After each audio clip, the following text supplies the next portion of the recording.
Caitlin Clark and Iowa face Colorado in the Sweet 16 tomorrow on ABC. What do you like in this one, Joe? I would take the 6.5 points with Colorado. Now, before Jay Will gets all upset with the Caitlin Clark hater takes, hear me out on this one, okay? Now I'm a hater? Wow. Most popular player in the country, men or women. The bookmakers know this. So you're paying a tax on Iowa, and you're paying a tax on Caitlin Clark's scoring props. They're baking into the line. As a result, there's value going the other way. That's why I'm taking Colorado here. Case in point, this was 7.5 last night. It's 6.5 today. It's not public money that's moving that number. These two met in the Sweet 16 last year. Colorado lost by 10, but they returned 84% of the minutes from that team. They returned 88% of the scoring from that team. Iowa lost 2 key starters. I think Iowa's down compared to last year. Colorado's up. Give me the 6.5 points, Jay Will. I might fight you back on this one, Joe. I think there's a lot of pressure on Caitlin playing those first 2 games at home, not to be an early exit. I think there is a state of relief by Caitlin Clark. I think you're going to see a different Caitlin Clark who's going to play way more loose, same with her teammates in this round. I'm going to go against you in this one. It may hurt my pocket, but I'm going to go against it.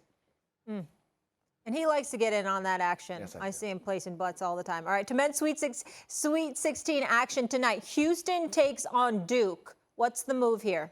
The goal with these bets is to get Molly that bag, both literally and figuratively. We want her to get the money. We want her to get the new bag. Jay Will, you and I have known each other a few years. You're a smart guy. I know you can put your bias to the side. Houston's the play, and you know it, and you're going to agree once you hear how this plays out. This is the ultimate buy low on Houston, sell high on Duke. Last time we saw Houston, they went overtime with A&M. People are starting to get skittish about them.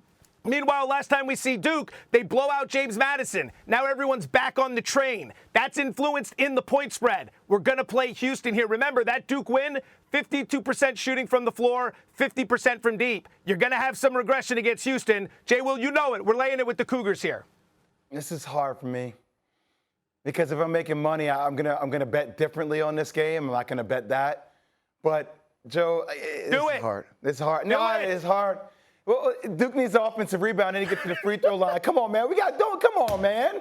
Molly, don't do that to me on the day of the game. Make him pick, Molly. Yeah, no, I'm not picking. This is first take. I'm not doing it. No, last take. I'll wait until the night's over. First take. So you know what that means. He's I'm with taking you. Duke, obviously. There's no question here. All right.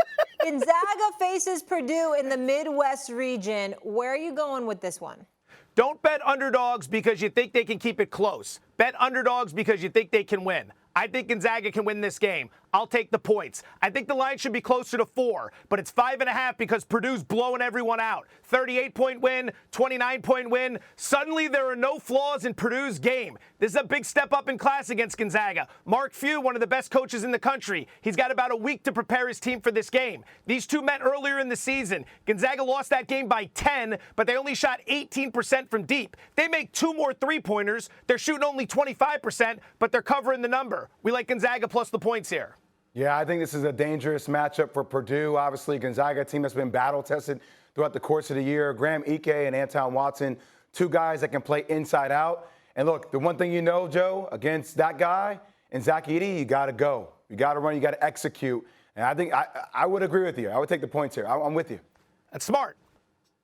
Marquette takes an 11 seed NC State in the South. What do you like here? We're going to bet on points in this one. Let's go over 150.5. Styles make fights. Marquette likes to launch the three-pointer. NC State struggles to defend opposing three-point shooting teams, okay? Now, conversely, NC State wants to eat in the mid-range and they want to eat down low. Marquette's good defending those regions. Don't get me wrong, they're above average, but they're not elite. So NC State should be able to score here. The return of Tyler Kolek, it's been huge for Marquette's offense. 2 games. 38 points, 22 assists. I don't think the books have factored that in enough. We're going to play over 150.5 points. Yeah, I'll take you up on that, Joe. I like that deal a lot. America's big man, DJ Burns. It's like a poor man Shaq personality in college basketball. That's who this dude is. They're going to play inside out. Then with DJ Horn, it's DJ Horn and DJ Burns, 2 DJs that you want their music playing all the time. They hit the over. I'm with you. Get that bag, Molly. Get that bag. Get it back. You know, I'm always focused.